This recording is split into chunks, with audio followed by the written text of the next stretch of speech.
I'm not claiming I predicted what happened that day. Nobody did. If anyone says otherwise, they're lying or trying to sell you something. But when the strongest alien cadet in the Galactic Combat Academy decided to make an example out of a quiet human girl, the universe decided it was time to teach a lesson. My name is Tharn, and I am painfully average. Average height for a Seltran. Average strength. Average grades. The kind of student who survives elite institutions by staying invisible. At the Academy, invisibility is a survival skill. Loud students get noticed. Noticed students get challenged. Challenged students get broken. That afternoon, Training Hall 7 felt wrong from the start. The hall itself was enormous. Arch ceilings high enough to dock cruisers, reinforced flooring scarred by centuries of combat drills, and weapon racks lining the walls like trophies from extinct wars. The air always carried the same blend of ozone, sweat, and ambition. Fear, too, if you knew how to smell it. About 40 cadets were present, cycling through conditioning drills.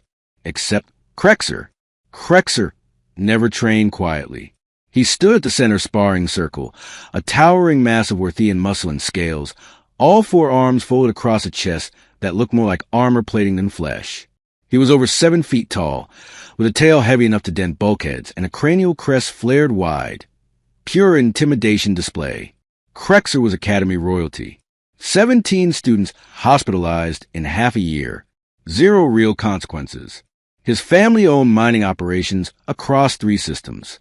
Wealth bought silence. Silence bought immunity. And then there was the human. Her name was Jenna Reeves.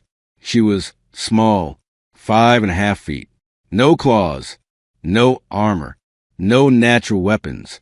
Just pale skin, brown hair tied back, and standard Academy fatigues that hung loose on her frame. She'd been here 3 weeks, barely spoke, and somehow managed to fade into the background of the most lethal school in known space. That's why Krexer noticed her. Bullies always find the quiet ones. Human. The word echoed across the hall like a gunshot. Every drill stopped. Jenna had been re-racking weights. Lighter than most, sure, but her movements were controlled. Efficient. She turned slowly, expression neutral. I've been watching you, Krexer continued, stepping closer. You move like a defective hatchling. Weak. She didn't react. 3 weeks, he said, circling her. No sparring. No challenges. Are you afraid you'll snap in half? I'm not interested, Jenna replied calmly. Her voice was quiet, precise. No tremor. No anger. Krexer laughed, a grinding, predatory sound. You don't get to be not interested. This is the Combat Academy. You fight or you leave. He loomed over her, blocking the light. I'd rather not, she said, stepping back, hands relaxed at her sides. That was his mistake. Circle. Now. Krexer snapped, pointing at the sparring ring. Unless you want everyone here to confirm humans are exactly as weak as they look. Students gathered fast. Betting chips came out. Someone activated a recorder. The instructor on duty, Velis, a tired, fresh veteran, didn't even look up from his datapad. Jenna glanced at the circle, then at Krexer, then at the instructor, who wasn't paying attention. Fine, she said. She stepped into the ring. That's when I should have realized we were all wrong. Humans had only been admitted to the Academy for 2 years. 2. Barely a footnote in galactic history. They came from a low-gravity world with no natural defenses and unimpressive physiology. We assumed they were here to learn. Krexer entered the circle first, flexing for the crowd. His scales gleamed under the lights. He cracked his neck, rolled his shoulders, and stomped the floor hard enough to make it vibrate. Jenna followed. No pose. No show. Just calm. Her eyes weren't on his face. They were on his stance, his tail, his weight distribution. Instructor Velis finally looked up. Ready positions. Krexer dropped into a textbook combat stance. Jenna didn't. She just stood there. Relaxed. Begin. Krexer charged, and the galaxy held its breath. Krexer moved first. For something that large, he was terrifyingly fast.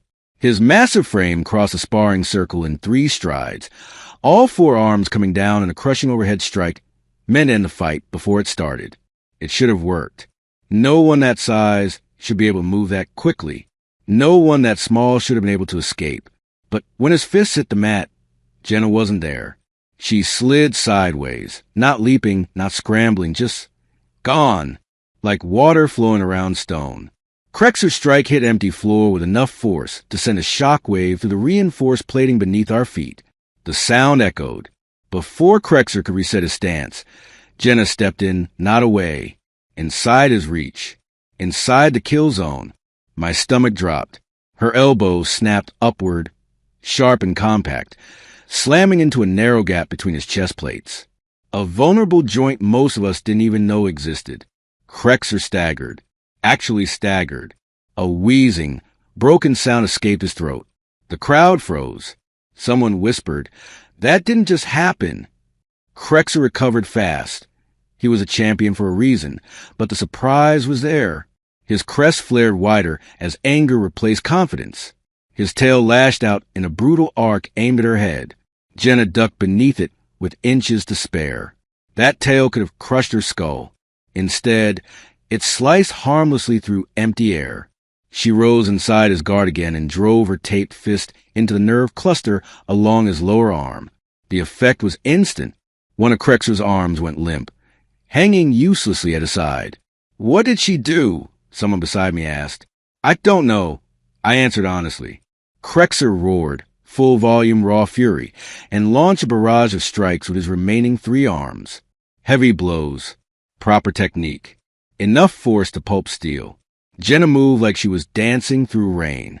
She didn't block strength with strength. She shifted, redirected, slipped just far enough that every strike missed by centimeters. Her footwork was precise, calculated. Each movement placed her exactly where Krexer wasn't. She wasn't faster. She was ahead. Instructor Velis stood up. His hand hovered over the emergency stop. This wasn't going how it was supposed to. Krexer's attacks became sloppier, fueled by humiliation and rage. His breathing grew harsher. Foam flecked his jaws. "Stand still and fight," he bellowed. Jenna's expression didn't change. That's when I realized something unsettling. She wasn't struggling. She was measuring him. Krexer abandoned form entirely. No more technique. No discipline. Just a predator trying to crush what had embarrassed him. His tail swept low, arms swinging wide, mass thrown forward in a brutal charge. Jenna dropped low, rolled beneath his grasp, and came up behind him. Her leg snapped out. The kick landed behind his knee. I heard the pop. Krexer stumbled. Before he could recover, her palm struck the base of his spine, right where his tail connected. His tail went dead, collapsing onto the mat. A hush fell over the hall. "He's being dismantled," someone whispered. That wasn't martial artistry. That was surgery. Krexer turned, injured and furious, swinging wildly. Jenna parried one strike, redirected another, and slipped a third. Then her knuckles drove into his throat. Not hard enough to crush, just enough to steal his breath. He staggered backward, gasping. No one was cheering now. We were watching a system collapse. "She could have ended it already," I murmured. "That's not mercy," a senior cadet replied quietly. "That's control." Instructor Velis moved toward the controls. Too slow. Krexer lunged again, desperate, uncoordinated. Jenna stepped into his momentum, seized his arm, and threw him. 7 feet of armored alien hit the mat hard enough to crack it. The sound rang like a gunshot. Krexer tried to rise. Tried. His limbs shook. His crest trembled. Jenna stood over him, breathing steady. That's when the realization hit me, like a cold blade. "This isn't academy training," I said. "This is military." The emergency stop flared red. Too late. Krexer, broken pride screaming louder than pain, made his final mistake. He grabbed a training blade. Gasps ripped through crowd. Weapons were forbidden in unarmed sparring. Even dull blades could kill. "Krexer, stand down," Velis shouted. Krexer charged. Jenna didn't retreat. She moved forward. She caught his wrist mid-swing and twisted. The sound that followed was wet. Final. The blade fell. Her knee drove into his core. His breath exploded out of him. She rode him down, controlled, precise, and ended it with a single elbow strike to the side of his head, placed perfectly to incapacitate without killing. Krexer hit the mat and didn't move. The hall went silent. Jenna stepped back, hands relaxed. "I told him I'd rather not," she said quietly. And for the first time, the Academy listened. Silence ruled Training Hall 7. Not the awkward kind, not the stunned murmuring that usually follows a fight. This was the kind of silence that happens when an entire room realizes it has witnessed something it was never prepared to understand. Krexer lay motionless on the mat. Medical drones descended from the ceiling within seconds, their scanners already active. Red diagnostic lights painted his massive body in warning hues. Fractured plates, neurological shock, severe joint trauma. Alive, but barely comfortable. Jenna stood where she was, hands still taped, posture straight, breathing controlled. Instructor Velis reached the circle at a near run, his mandibles clicking in visible agitation. He stopped short when he saw Krexer's condition. "Step back," he ordered. Jenna obeyed instantly. 2 precise steps. Hands visible. No resistance. That alone unsettled me more than the fight itself. Security arrived next. 2 Brawn guards in full tactical armor. They entered fast, weapons ready, then hesitated when they saw the scene. The unconscious Vorthian champion. The blood. The small human standing calmly nearby. "That's the combatant?" one guard asked. "Yes," Velis replied, rubbing his temple. "That's her." The guard studied Jenna, then the damage again, clearly recalibrating his expectations. "Miss," he said cautiously, "you'll need to come with us." "Of course," Jenna replied, polite, cooperative. As they moved to escort her, Velis raised a hand. "Wait." He turned to Jenna, lowering his voice. "You avoided sparring for weeks. No challenges. No recorded combat performance. Then this happens. Explain." Jenna paused. For the first time, her expression shifted. Not fear, not guilt, just tired honesty. "I tried to avoid this," she said. "I warned him." "That's not what I asked." She exhaled slowly. "Terran Federation Marines," she said. 8 years. 3 combat deployments. Close quarters combat instructor for the last 2. The hall seemed to tilt. "You're military," Velis said. "Former," Jenna corrected. "Honorably discharged 6 months ago." Velis stared at her. "That information was in your file." "Yes." "Listed as prior self-defense training." Jenna tilted her head slightly. "That's accurate." Somewhere behind me, someone laughed, short, hysterical, disbelieving. The guards exchanged looks. They escorted her out. And just like that, the quiet human ghost we had ignored for weeks became the most dangerous presence the Academy had ever hosted. The investigation was swift. Security footage didn't lie. Krexer escalated. Krexer armed himself. Jenna responded. No disciplinary action. The official ruling came down 3 hours later. Self-defense. Case closed. Krexer's family tried to intervene. Political pressure was applied. Credits were whispered about. It didn't matter. The footage was undeniable. For the first time in Academy history, Krexer faced consequences. Suspension, mandatory counseling, probation. His undefeated record died on that mat. The shockwaves didn't stop there. Students pulled human history files, military databases, conflict records. What we found disturbed us. Humanity had been fighting continuously since before they left their homeworld. Thousands of years of war adaptation and survival without natural weapons. They developed hundreds of combat systems designed not for honor, but for efficiency, endurance warfare, asymmetry, improvisation. They didn't fight fair. They fought to win. The Academy curriculum changed quietly. Human martial arts were added as electives.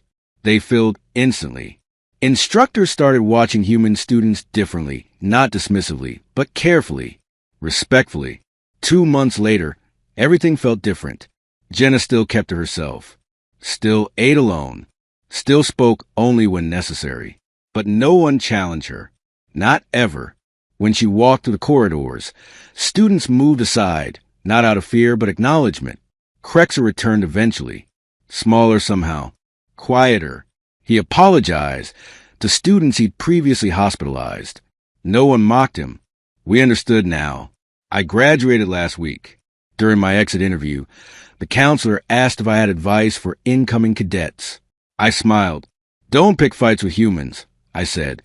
And if one of them says they'd rather not, believe them. She looked confused. I told her the story. By the end, she just nodded. The galaxy will need to adjust. Yes, I agreed. It will. Because humans weren't weak. They were restrained. The Academy didn't announce changes publicly. Institutions like that never do. But within weeks, everything was different. Training modules were quietly revised. New electives appeared in the curriculum. Human close-quarter systems, asymmetric engagement theory, endurance-based combat doctrine. The classes filled faster than anything I'd ever seen. Even species with natural armor and lethal physiology wanted to know how a soft-bodied primate dismantled a walking tank without breaking a sweat. Instructors began asking questions, not during lectures, not officially, but after class, in quiet conversations, in lowered voices. How do humans train? How do they compensate for physical disadvantage? How long does it take them to recover from injury? The answers unsettled people. Humans didn't compensate. They adapted. I saw Jenna again about a week after the incident. She was in one of the auxiliary training rooms, working with a pair of second-year cadets, both larger, both stronger, both nervous. She moved slowly, demonstrating positioning, angles, leverage. No aggression. No ego. Don't meet force head-on, she told them. Redirect it. Make it expensive for your opponent to miss. Her tone was calm. Instructor calm. They listened. Everyone did now. The galactic data nets reacted too. Clips of the fight leaked, edited, slowed, analyzed frame by frame. Military analysts across half the known systems began studying human biomechanics. Commentators debated whether admitting humans to elite combat institutions had been a mistake. Some argued it was dangerous. Others argued it was overdue. Earth's representatives stayed silent. That silence spoke volumes. Krexer avoided public areas after his return. When he trained, it was controlled, disciplined, humble. The arrogance was gone, replaced by awareness. Once, I saw him watching a human sparring session from a distance. Not anger, not resentment. Focus, learning. That alone told me everything. What frightened the Academy wasn't Jenna's skill. It was her restraint. She could have killed him. Everyone knew it now. The footage made that obvious. Instead, she chose control. Damage limitation. Proportional response. That wasn't instinct. That was training. Human military doctrine wasn't about domination. It was about ending threats efficiently and surviving to fight again. They weren't predators. They were professionals. The Galactic Council issued a statement a month later. Carefully worded. Politically sanitized. Human combat integration has proven educational. That was council speak, for we underestimated them. Human enrollment tripled. Fast-tracked approvals. Expanded quotas. The galaxy had decided humans weren't a liability. They were an asset. I spoke to Jenna once. Briefly, we crossed paths near the tactical planning wing. She nodded at me, as she sometimes did. I gathered enough courage to speak. You changed the Academy, I said. She looked genuinely surprised. I didn't mean to. That was the most human thing I'd ever heard. Graduation day came faster than I expected. Top 15%. Good placement. Secure future. As I packed my things, I found myself thinking about Training Hall 7, about how close the Academy came to learning the wrong lesson. They could have punished her, silenced it, buried the footage. Instead, they learned. The galaxy used to believe strength was visible, muscle, size, natural weapons. Humans taught us otherwise. They evolved on a planet where everything wanted them dead. Predators, environments, each other. So they learned patience, planning, endurance. They learned that survival wasn't about being the strongest thing in the room. It was about being the last one standing. Before I left, I submitted one final note to the Academy archives, a recommendation. When evaluating human candidates, do not mistake restraint for weakness. I don't know if they'll keep it. I hope they do. The first real change didn't happen at the Academy. It happened outside it.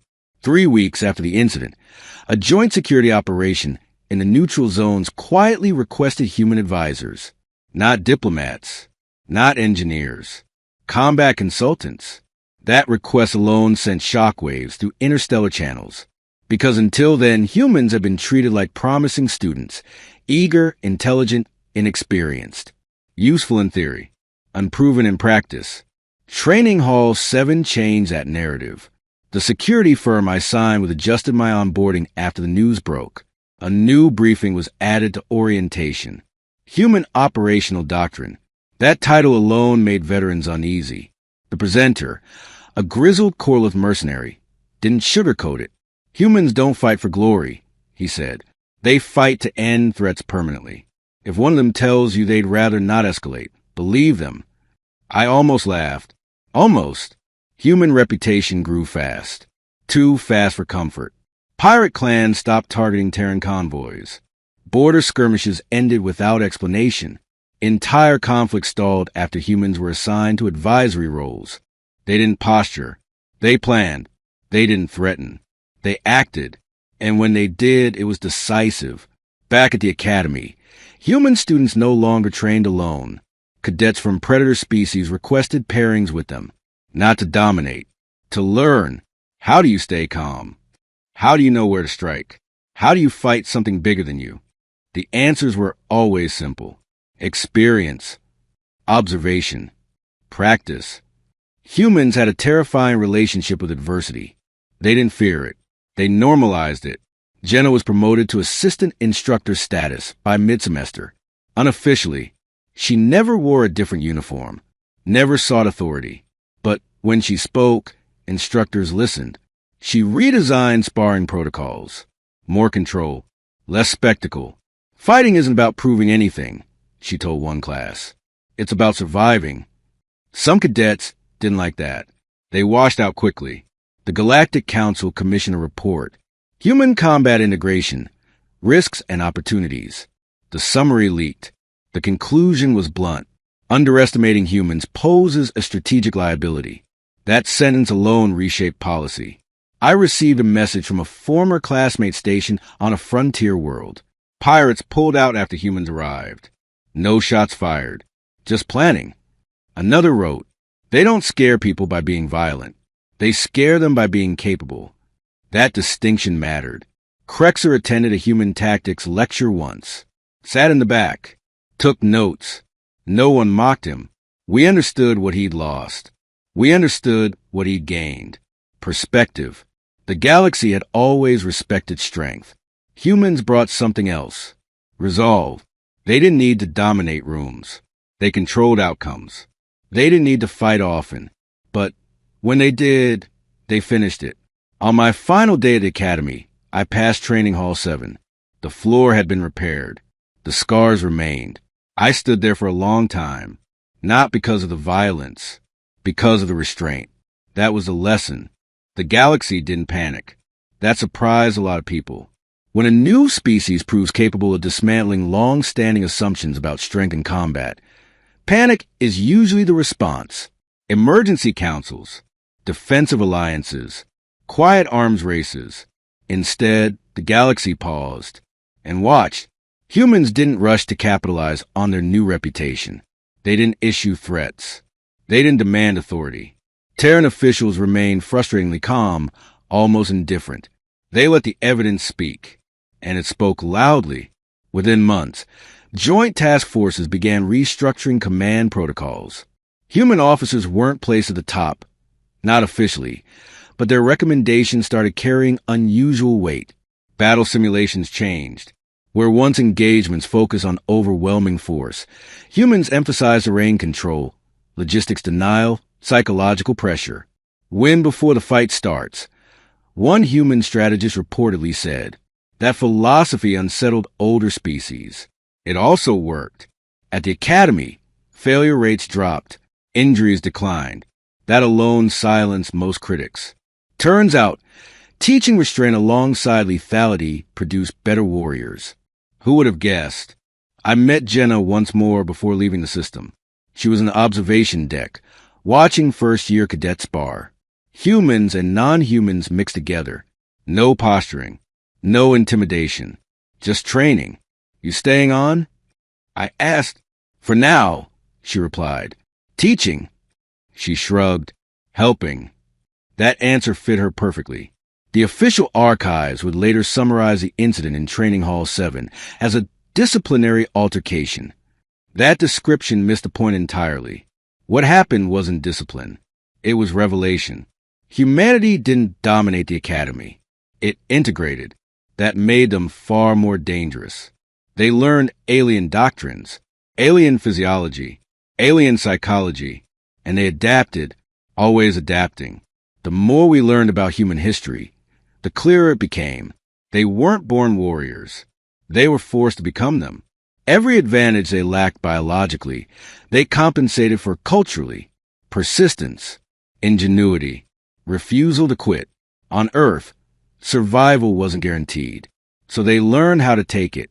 I received my first deployment assignment shortly after graduation. Mixed species security detail. High risk zone. Our team included 2 humans. Quiet, professional, efficient. One of them gave us a briefing before departure. We avoid escalation, she said. But if it happens, we end it fast. No bravado. No threats. Just certainty. The mission went smoothly. Too smoothly. Threats dissolved before contact. Negotiations shifted tone. Opposition forces reconsidered priorities. Humans didn't need to fight. They needed to be present. Back-channel intelligence reports later confirmed it. Opposition groups feared unpredictability more than firepower. Humans were unpredictable, not reckless, calculated. That distinction changed everything. Krexer sent a message once, short, apologetic, thanking me for not mocking him after the incident. I replied honestly. None of us understood. Now we do. He never responded, but I think that was enough. The galaxy adjusted, slowly, reluctantly, inevitably. Years from now, historians will argue about when the galaxy truly changed. Some will point to first contact, others to humanity's admission into the Galactic Council. A few will cite large-scale conflicts where human strategy shifted the balance of power. They'll be wrong. The real turning point happened quietly, on an ordinary training day. Inside a sparring circle most people had already forgotten. Training Hall 7. By the time I reached my second deployment, humans were no longer considered newcomers. They were considered constants. Every serious operation included at least one human advisor. Not because treaties demanded it, but because outcomes improved when humans were involved. They planned for failure. They assumed worst-case scenarios. They didn't rely on best outcomes. That mindset alone saved lives. I once asked a human officer why their people didn't celebrate their growing reputation. He looked at me like I'd missed something obvious. Because this isn't new to us, he said. We've always lived like this. That answer stayed with me. Humans didn't evolve as apex predators. They evolved surrounded by them. Their world tried to kill them daily, whether terrain, disease, animals, even each other. Strength alone wasn't enough. Speed wasn't enough. Natural weapons weren't enough. So they learned patience. They learned planning. They learned how to keep going when every advantage belonged to something else. That history shaped everything about them, especially restraint. Jenna eventually left the academy. No announcement. No ceremony. One day she was there. The next, she wasn't. Her departure record listed a simple transfer, advisory role, strategic instruction, classified location. That seemed fitting. She never wanted attention. She just wanted control. The academy changed permanently. Sparring culture shifted. Less humiliation. Less dominance games. More respect. Cadets learned that fighting wasn't about ego. It was about survival. About responsibility. That philosophy traced directly back to one human who said, "I'd rather not," and meant it. Krexer graduated a year later, not at the top of his class, but wiser. He became an instructor after additional training, specialized in anger management and controlled force application. No one questioned that assignment. He understood now. As for me, I stayed in security work, neutral zones, conflict mediation, threat prevention. Whenever humans were assigned to a mission, tensions dropped, not because they were feared, but because everyone knew escalation would end badly. Humans didn't bluff. They prepared. In my final evaluation report, I was asked to summarize lessons learned from multi-species integration. I wrote one sentence. Never assume quiet means weak. My evaluator approved it without comment. The galaxy didn't welcome humanity out of kindness. It welcomed them out of curiosity. What followed was respect. Earned. Reluctant. Permanent. If you ever attend the Galactic Combat Academy, you might find a small plaque near Training Hall 7. It's not official. Students put it there. No names. No dates. Just a sentence. Restraint is not the absence of strength. It is proof of it. Jenna Reeves never asked to teach the galaxy anything. But when forced, she did. And the galaxy listened, because humanity never needed permission to survive. They were already experts at it.